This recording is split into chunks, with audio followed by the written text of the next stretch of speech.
मैंने ना दो तीन तीन सीवीज निकाले जो बैड सीवीज है, ठीक है। तो नंबर फर्स्ट सीवी मैं आपको दिखा रही हूँ जो रिक्रूटर को कभी पसंद नहीं आएगा। नाम नहीं दिखना चाहिए इसलिए मैंने ऊपर के डिटेल्स हाइड किए हैं।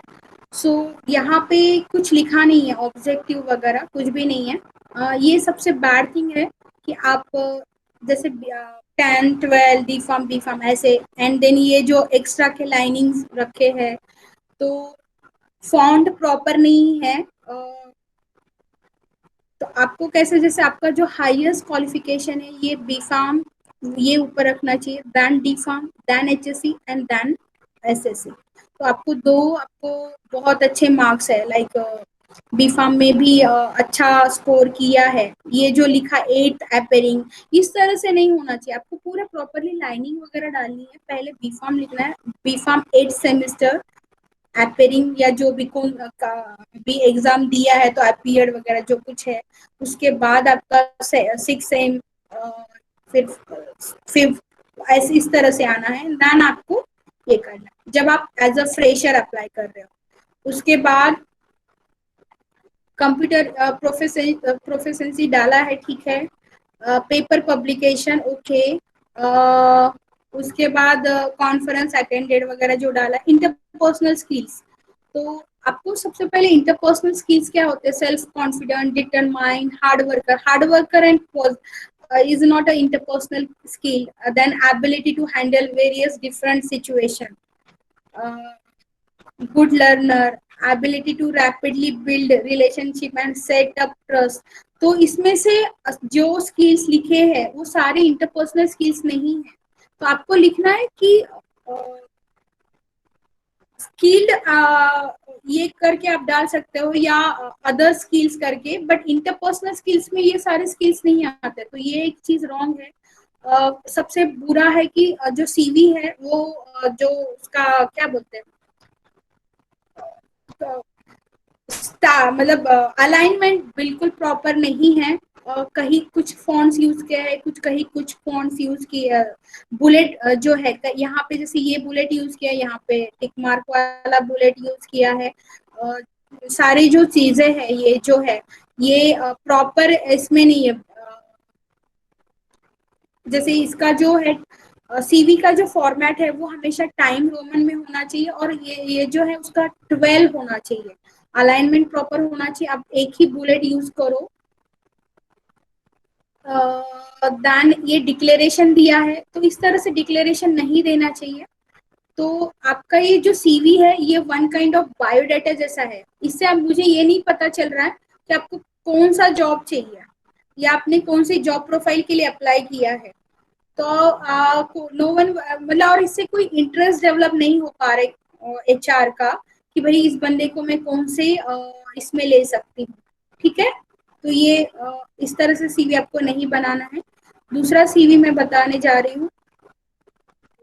ये जो सीवी आप देख रहे हो ना ये बहुत डेकोरेटिव है। यहाँ पे एजुकेशन का सिंबल डाला है, देन प्रोजेक्ट्स का, और इतना सारी चीजें इसमें। तो आप इस तरह से नहीं कर सकते हो, आपको ये सारी चीजें नहीं करनी है।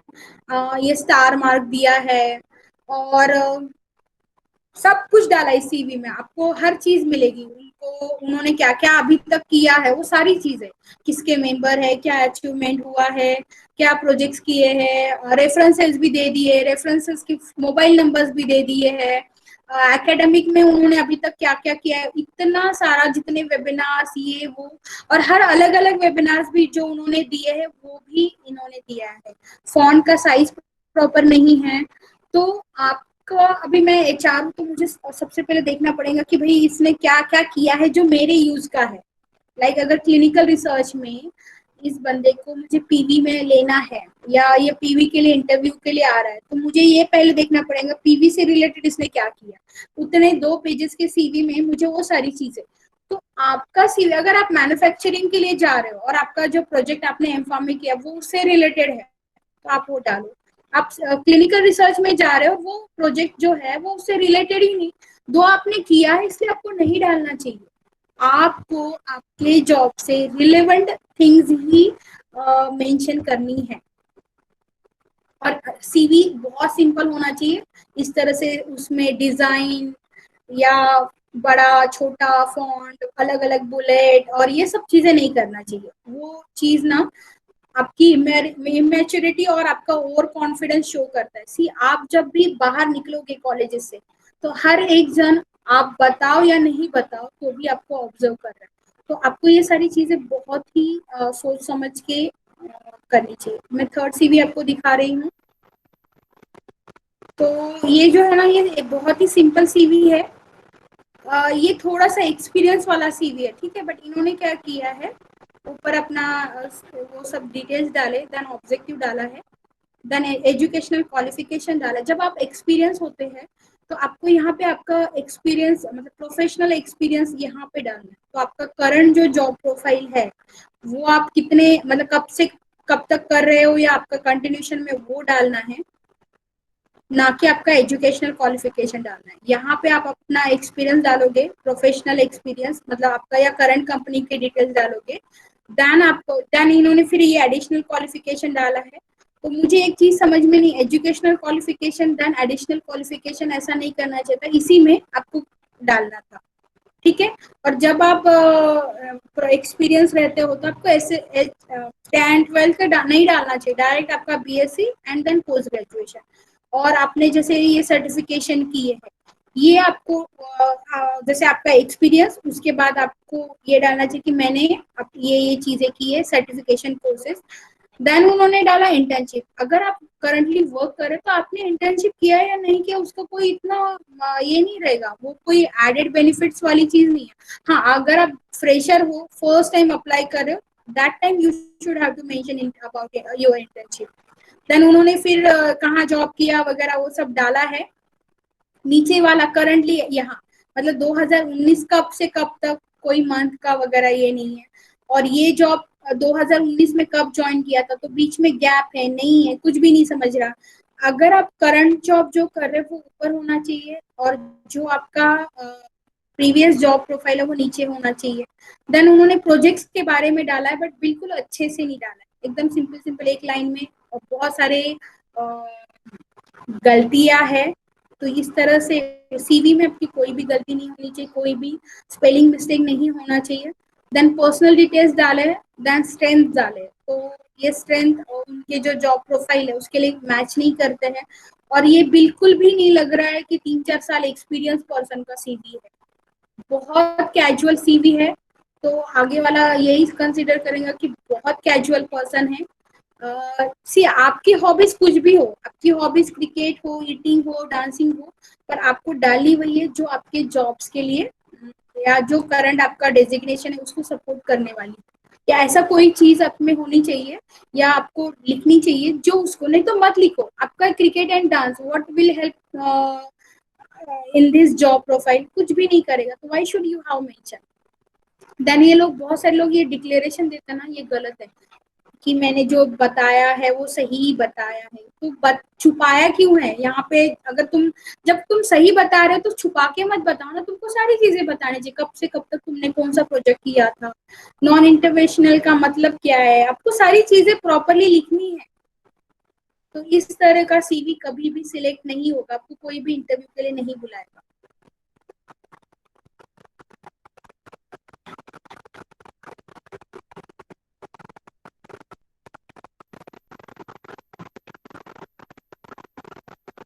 ये प्रॉपर सीवी है, इस तरह से आपको बनाना है। सबसे पहला आप ये ध्यान रखो, सीवी हमेशा उसका अलाइनमेंट चेक करो, वो प्रॉपर होना चाहिए, राइट एंड लेफ्ट। दूसरा, आपका लेफ्ट साइड में नेम आएगा, आपका परमानेंट एड्रेस, आप एक या दो मोबाइल नंबर रख सकते हो, +91 ये इंडिया का कोड है तो वो डालना है, आपका मेल आईडी। इस तरह से एक ही साइड में नहीं लिखना है आपको, आपको दो साइड में लिखना है। देन आपको ऑब्जेक्टिव लिखना है। अगर आप फ्रेशर है, वो तो की बात चल रही है, तो ये जो ऑब्जेक्टिव मैंने डाले ये फ्रेशर के लिए, secure a responsible career opportunity to fully utilize my training and skills while making a significant contribution to the success of the company। तो आप जो बोल रहे हो ना, मुझे भी फायदा हो और आपको भी फायदा हो, इस टाइप का आपको आपका ऑब्जेक्टिव बताना है, और आपका ऑब्जेक्टिव ऐसा होना चाहिए, बहुत बार एचआर का फर्स्ट क्वेश्चन होता है tell me about your objective, और आपको आता ही नहीं क्योंकि आपने किसी का टोको मारा होता है, तो ये चीज रिफ्लेक्ट हो जाती है। तो आप जो जो सीवी में लिख रहे हो उससे आप ये इसके लिए प्रिपेयर हो जाओ कि उससे रिलेटेड क्वेश्चंस आगे वाला बंदा आपको करने वाला है, तो आपको वो आना चाहिए। If anybody asks you what is your objective, you should have to mention whatever you should have to tell whatever you have mentioned in your CV। तो आपको इसलिए बहुत लंबा लंबा ये मत करो क्योंकि आपका फर्स्ट इंटरव्यू है, सिंपल सिंपल रखो। Seeking an entry level position to begin my career in high level professional environment or to secure employment with a reputable company where I can utilize my skill and business studies background to the maximum। ठीक है, तो इस तरह से आपका रखो कि आप वो बोल भी पाओ अगर इनकेस किसी ने पूछा। अभी आप फ्रेशर हो तो आपको एक्सपीरियंस नहीं रहेगा, तो आप क्या डालोगे यहाँ, प्रोफेशनल एक्सपीरियंस की जगह आप डालोगे एजुकेशनल क्वालिफिकेशन। आप चार्ट बनाओ, हायर जो है, लाइक अगर आप एम फार्म हो तो आप सबसे ऊपर में एम फार्म, अगर आप कंप्लीटेड हो ना, मतलब एम फार्म पास आउट हो, तो आप डायरेक्ट एम फार्म डालो, और मतलब दोनों साल का जो भी ग्रेड है आपका वो डाल दो, ठीक है। या फिर अगर आप नहीं हो कंप्लीट, आपका फर्स्ट ईयर में या सेकेंड ईयर में हो, तो यहाँ सेकेंड ईयर अपीयर्ड या अपेयरिंग ये डालना चाहिए, then M pharm first year, then B pharm, direct grade डालो आप आपका, देन अगर आपने डी फार्म किया है देन 12, देन 20, और आप यहाँ पे यूनिवर्सिटी डालो, या आप कॉलेजेस का नाम भी डाल सकते हो। अगर आप बहुत रेपुटेड कॉलेज में से कर रहे हो तो आप अपने कॉलेज का नाम भी डाल सकते हो, ठीक है। अगर प्रोफेशनल एक्सपीरियंस है आपको तो आपको जो सबसे ओल्डेस्ट है वो नीचे, देन उसके बाद क्या क्या किया आपने, ईयर वाइज आपको ऐसे डेट डालने हैं, लाइक जैसे आपका अक्टूबर 2015 से फेब 2000 ये रहेगा, देन आपको आपने ये फेब तक किया, एंड देन तुरंत अपने मार्च 2015 से अक्टूबर 2016 तक, इस तरह से आपको डालना है। ऐसा नहीं, या आपका जो गैप है तो उसका जस्टिफाई, जैसे अभी यहाँ मैंने project coordinator Argent clinical research services from October 2015 to ये 2016 है, ओके। पर अगर समझ लो यहाँ पे 15 ही रहता था तो आपका, और यहाँ पे आपने 16 में जो, तो बीच का दो एक मतलब मोर देन 6 मंथ का अगर गैप है तो वो आपको बताना पड़ेगा। अगर 1 मंथ का वगैरह है तो कोई नहीं पूछेगा, और अगर आप करंटली कर रहे हो तो टिल डेट, इस तरह से आपका आएगा, ठीक है। देन आपके अभी आप फ्रेशर हो तो आपके पास अगर जैसे आपने अभी प्रोफेशनल स्किल्स में क्या आएगा, तो आपने कहीं ट्रेनिंग किया है तो उस ट्रेनिंग में आपने कुछ चीजें सीखी होगी। तो अगर जैसे 3 मंथ्स का ट्रेनिंग है, प्रोजेक्ट जनरली 1-2 साल के रहते हैं, तो वहां पे आप क्या बोलोगे कि मतलब क्या आप इसकी 3 महीने में जो जो चीजें आपने देखी है, like well versed about ICS GCP schedule Y, या जो अभी नया गाइडलाइंस है एनडीसीटी 2019, देन आपने अगर स्क्रीनिंग देखा है तो aware about patient recruitment strategies, aware about और understand very well about protocol। तो इस तरह से आपको क्लिनिकल रिसर्च के स्किल्स डालने हैं। अगर आपने कोई सीआरओ में ट्रेनिंग लिया है तो वहां पे आपने क्या किया, या आपने पीवी का ट्रेनिंग लिया है तो आपको जैसे सॉफ्टवेयर पता है, well versed about software Argus and ये, इस तरह से आपको डालना है। आप थोड़े से एक्सपीरियंस हो, अगर आपने कोई प्रोजेक्ट्स किए हैं तो आप उस प्रोजेक्ट के बारे में आपको इस तरह से, मतलब कौन से हॉस्पिटल में कौन सा प्रोजेक्ट था, कौन सा फेज था, इस तरह से आपको प्रॉपर डालना है। और अगर आपको नहीं है तो वो मत डालो। उसके बाद आपके जो अदर स्किल्स है तो अदर स्किल्स करके आपको डालना है, या अदर एक्लॉइड्स है, आपको कुछ अवार्ड्स मिले हैं और वो क्लिनिकल रिसर्च में, लाइक जैसे आप टॉपर हो, जो पीजीडीसीआर कोर्स आपने किया, you are the topper of that institute, तो वो आप डाल सकते हो। या आपको ड्यूरिंग 6 मंथ्स आपको कुछ अवार्ड मिला है, या ड्यूरिंग 6 आपका जो क्यूरिकुलम था उसमें आपको कुछ अवार्ड मिला है, और जो आपको लगता है कि हाँ ये डालूंगा, तो जिससे आपका इंटरपर्सनल स्किल या एक्सट्रोवर्टनेस आगे वाले को रिक्रूटर को पता चलेगा, तो वो आपको डालना चाहिए। या आपने कोई कंपटीशन जीता है, या आप स्पोर्ट्स स्टूडेंट्स हो और आपने कोई इंटरनेशनल नेशनल लेवल पे आप खेले हो, तो वो आप डाल सकते हो। देन पर्सनल प्रोफाइल, तो फादर नेम, जेंडर या sex, date of birth, marital status, linguistic abilities, address. यहाँ पे नीचे आपको रेफरेंसेस डालना है, and will provide as per the requirement, ये सेंटेंस डालना है, डिक्लेरेशन नहीं डालना है। आपको आपका नाम डालना है, प्लेस डालना है, आपको यहाँ पे साइन करना है, ठीक है। ये ना सिंक्रो ये नहीं है, जैसे अलाइनमेंट प्रॉपर नहीं है, आपको प्रॉपर अलाइनमेंट रखना है। जैसे ये जहाँ रखा लिखा है, ये प्रोफेशनल एक्सपीरियंस जहाँ लिखा, तो पर्सनल ये जो है वहीं पे ये आना चाहिए। तो आपको ये सारी चीजें प्रॉपरली देखनी है जब आप अपना सीवी बनाओगे। कवर लेटर कैसा होता है मैं वो आपको बताती हूँ। जब भी आप जॉब के लिए सीवी बनाते हो, अलोंग विथ सीवी आपको आपका कवर लेटर भी अटैच करना है। तो ये एक कवर लेटर है, ठीक है। तो यहाँ पे आपका नेम आएगा, आपका एड्रेस, ठीक है।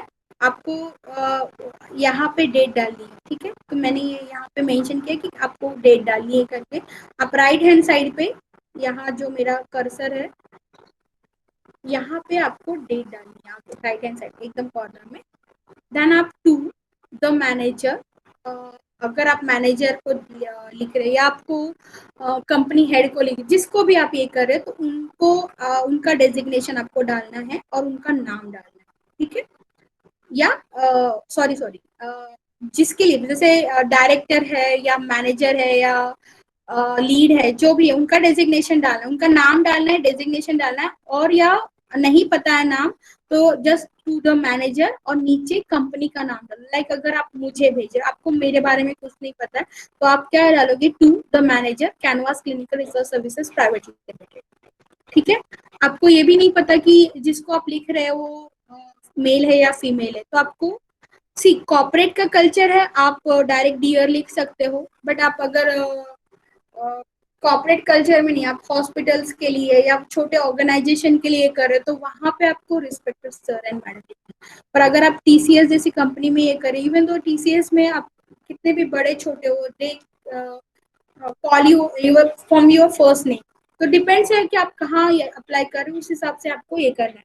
देन आपको लिखना है I am so and so, done graduation in pharmacy, and अगर आपने परस्यू किया कोई कोर्स तो आपका पीजीडी से कंप्लीट हुआ है, वो सब डालना है। ना सिंपल आपको एक्सप्लेनेशन मतलब लिखना है आपके बारे में, कि आप कहाँ से पता चला जॉब के बारे में या आप इंटरेस्टेड हो। तो ये बहुत सिंपल फॉर्मेट मैंने ये किया कि I am writing to you regarding the recent job openings form. तो आपको कहाँ से पता चला या कौन सा जॉब पोजीशन है, I am very much interested in working for आप वो company, and I believe that I met a majority of the required qualification and skills, so that आगे वाले को पता चलेगा कि हाँ उस जॉब के बारे में आपको पता है, and you are the interested person. और आपका थोड़ा बहुत इसमें इंफॉर्मेशन भी आ गया, लाइक आपका फार्मेसी हुआ है, आपने पीजीडीसीआर किया है, तो ये सारी चीज मतलब ये कवर लेटर होता है। यहाँ पे आपको thank you for your consideration आपका नाम डालना है, और इसके ऊपर आप साइन करोगे, जैसे आपने यहाँ अपना नाम डाला, यस। मैम सब्जेक्ट नहीं डालना है इसमें? यहाँ सब्जेक्ट डाला, एक सेकेंड, सब्जेक्ट डालना है आपको, आप कौन से जॉब के लिए अप्लाई करोगे ना वो आपको डालना है। ये जो है ना, यहाँ मैंने जो डेट लिखा है, ये डेट आप राइट हैंड साइड रहेगा, और यहाँ पे सब्जेक्ट रहेगा applying for so and so post, ठीक है। वो आपको डालना है, when you are applying for a job, आपको यहाँ राइट हैंड साइड में डेट और यहाँ पे सब्जेक्ट डालना है, और आपको वो लिखना है, क्योंकि सब्जेक्ट नहीं रहेगा तो आगे अगर बहुत बड़ा ऑर्गेनाइजेशन है या 3-4 वैकेंसीज है अलग अलग पोस्ट के लिए, तो मुझे ये पता ही नहीं चलेगा कि ये बंदे ने किस पोजीशन के लिए अप्लाई किया। तो आपको हमेशा सब्जेक्ट डालना है।